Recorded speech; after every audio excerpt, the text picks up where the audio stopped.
तर नमस्कार मित्रांनो, तुम्ही म्हणसाल आता ही काय विषय? तर ही विषय आहे, तुम्ही ब्लॉग शेवटपर्यंत बघा, तुम्हाला नक्की कळेल ही काय विषय सांगतो तुम्हाला. सकाळ सकाळी मग आपलं म्हटलं करावं नाश्ता.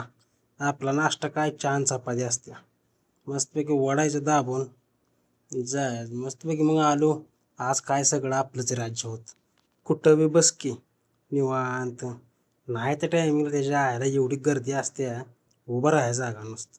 मग काय गेलो, काम चालू केलं. नंतर काय आपलं इथं गाड्या भरायचं काम असतं, ते भरल्या.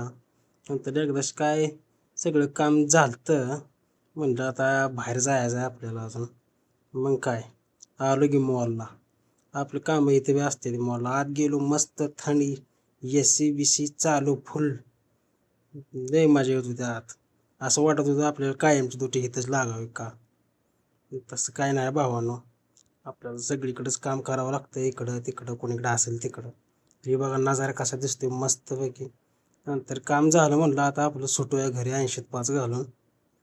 काय रिक्षा मारावं लागत्या. गेलो रिक्षानं. नंतर पोचलो एकदा असं घरी. ही भास्कर नानानं कांदा बारीक करायची मशीन आणली. बघा कसा कांदा बारीक करतात. मस्त कांदा बारीक होतोय.